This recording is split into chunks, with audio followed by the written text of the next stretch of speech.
Mit navn det er Maiken, og jeg kommer fra Poul M i Horsens. Og jeg vil i dag vise, hvordan at man laver en fin opsætning, som er både til hverdag og til fest. Og det vi starter med til at starte med, det er at lave en tokering over hvirvlen. Og der tager man sin spidskam, hvis man har det, eller en almindelig kam. Og så er det rigtig vigtigt, når man laver en tokering, at man laver den her bevægelse med kammen. Fordi det gør, at man låser den fast. Og det gør man bare lige det nederste stykke her.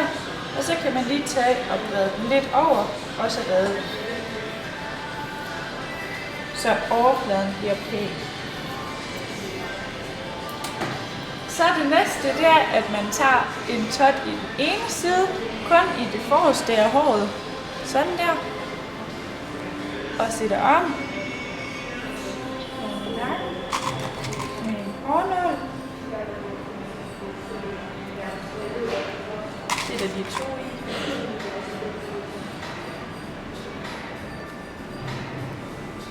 Og en i den anden side.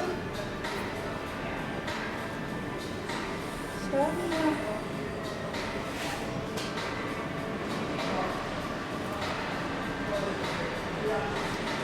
Sætter også de to i.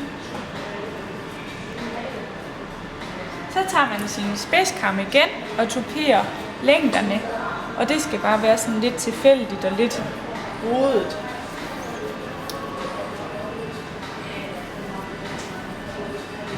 Og det gør man hele vejen rundt.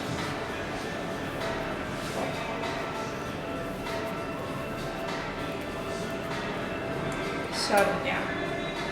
Og så tager man en hårnål igen og ligesom drejer sådan der. Og sætter i og ned. Og igen. Ruller.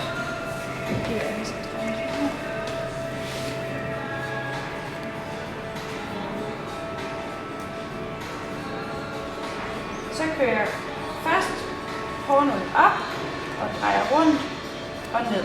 Så sidder den bedre fast. Okay.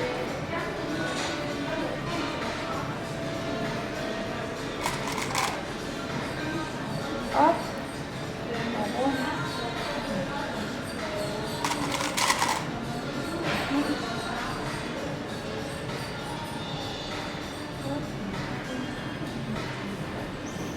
Yes, og så har man en fin frisyr.